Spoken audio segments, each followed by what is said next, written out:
Hello दोस्तों, आपका unlist unsealed chapter में स्वागत है।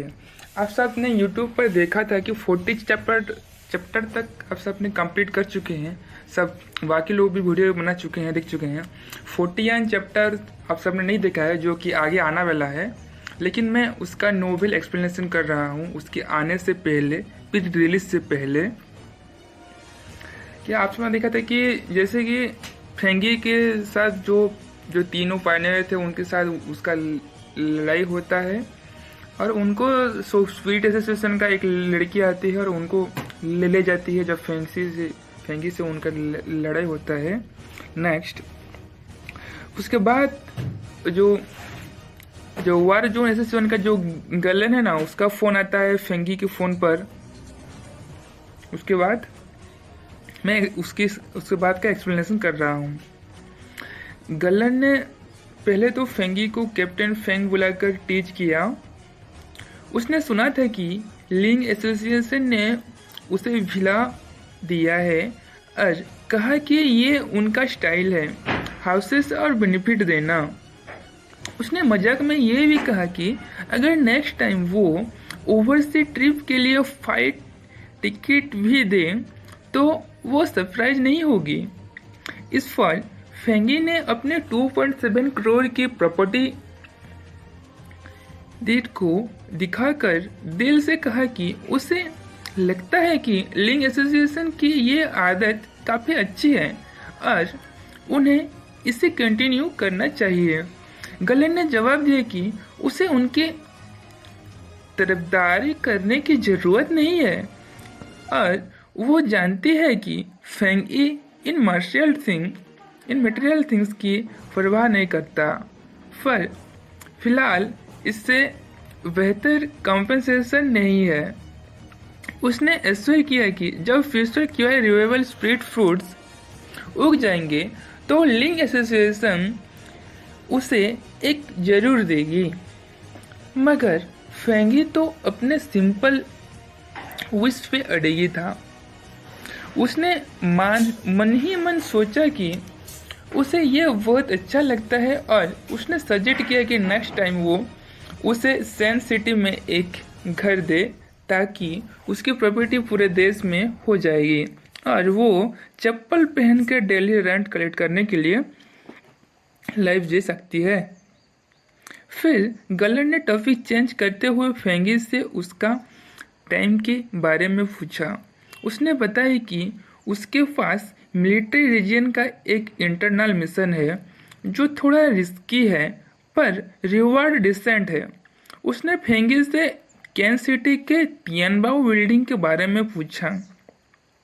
फेंगी को याद आया कि उसने न्यूज में इसका ब्रीफ मेंशन देखा था कि कैंग सिटी की नंबर 1 बिल्डिंग तियानबाओ बिल्डिंग को एक अननोन रीजन से सील कर दिया गया था। उसने गलन से पूछा कि वह क्या हुआ है। गलन ने एक्सप्लेन किया कि रिसेंटली एब्नॉर्मल डिस्टर्बेंस काफ़ी बढ़ गई है। जैसे टाई सिटी में A+ लेवल का इन्फेक्शन हुआ था, वैसे ही एक सिमिलर सिचुएशन कैंग सिटी में भी आई है, पर वह इतना सबर नहीं था। तियानबाओ बिल्डिंग जिसे लैंडमार्क बनने की प्लानिंग थी वो एनिमली से इन्वेड हो गई है और सील्ड है। गलन ने बताया कि ये original Kang city spirit association का मिशन था, पर शॉर्ट स्टाफ होने की वजह से उन्होंने मिलिट्री रीजन से हेल्प मांगी और अब ये मिशन उन्हें ट्रांसफ़र कर दिया गया है।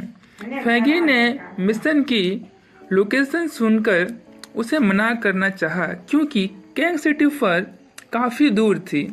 उसने सोचा कि हाईवे पे नॉनस्टॉप ड्राइव करने पर भी 10 घंटे लगेंगे और अगर उसे प्लेन और ट्रेन से जाने पड़े तो कार खरीदने के लिए क्या फ़ायदा है। पर गलन का कंपनसेशन ऑफर लिंग एसोसिएशन से भी बड़ा था। उसने कहा कि डिस्टेंस की वजह से प्लेन टिकट और होटल्स जैसे सारे एक्सपेंसेस मिलिट्री रीजन बेयर करेगा।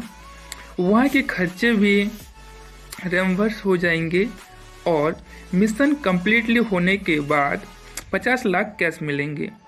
50 लाख सुनकर फेंगी ने तुरंत एग्री कर दिया और कहा कि वो जाएगा। नेक्स्ट मॉर्निंग फेंगी फर्स्ट क्लास केबिन में ट्रैवल करके कैंग सिटी एयरपोर्ट पहुंचा। एयरपोर्ट के बाहर एक ब्लैक कार उसका वेट कर रही थी। वो जल्दी ही लोकेशन पर पहुंच गया और सरप्राइजली सबसे पहले आया। बाकी लोग 5 मिनट के अंदर आ गए। टोटल 3 मैन और 2 वुमेन थे। नैरेटर ने मेंशन किया कि कोई भी इजी टारगेट नहीं लग रहा था। मिलिट्री रीजन के 2 पायनियर, एक शॉर्ट हेयर वुमेन और 1.9 मीटर से ज़्यादा हाइट वाला एक मैन स्ट्रॉन्ग एविल क्यूआई कैरी कर रहे थे और उनका पोस्चर बिल्कुल सीधा था। दूसरे मैन और वुमेन लिंक एसोसिएशन से लग रहे थे, जिनका फील से क्वीन गई जैसा था। एक ब्रीफ इंट्रोडक्शन के बाद फेंगी ने आंखें बंद करके रेस्ट किया और डिस्कशन में पार्टिसिपेट नहीं किया। मिलिट्री रीजन की शॉर्ट हेयर फीमेल सोल्डर ही मैन इंचार्ज थी।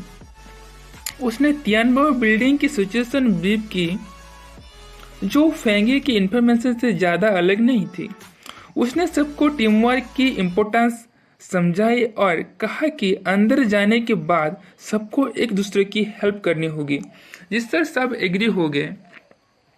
यह ग्रुप मिक्स्ड था, जिससे पता चला कि लोग अलग अलग जगहों से ट्रांसफ़र किए गए थे। फेंगी अकेला था जिसके पास कोई ऑफिशियल पोस्ट नहीं थी, क्योंकि उसके पास ऑफिशियल वेस्टबैंड नहीं था। उसकी क्यूआई रिस्ट्रेंट थी, जिससे उसकी एक्चुअल स्ट्रेंथ का पता नहीं चल रहा था और इससे बाकी मेंबर्स क्यूरियस हो गए। मिलिट्री रीजन के 2 पार्टनर ने उस पर किया कि यही वो विकसट है जिसे गैलेन सिस्टर ने बुलाया था, पर वो थोड़ा पतला दिखता है। पता है आपको, तो पता है हमारा हीरो कितना हैंडसम दिखता है। मिलिट्री रीजन ऑफिस में गैलेन काम हैंडल कर रही थी, तभी उसे कैंग सिटी स्पिरिट एसोसिएशन से कॉल आया।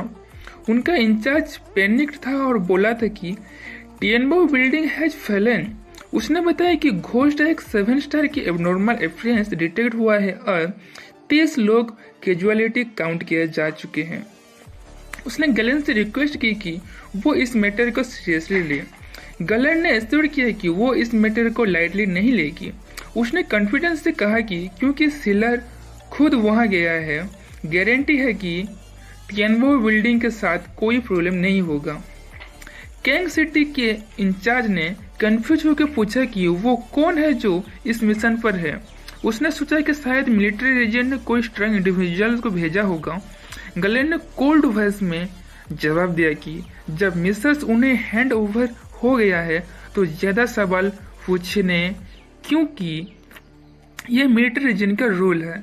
नेक्स्ट स्टेप के लिए क्या आप चाहेंगे कि आपको तियानबो बिल्डिंग के ये घोस्ट एक्स 7 स्टार के बारे में और इन्फॉर्मेशन सर्च करके दूंगा। ये था आपका 41 चैप्टर कंप्लीट हो चुका है। नेक्स्ट का चैप्टर कल आएगा, तो तब तक के लिए बने रहिए। Thank you.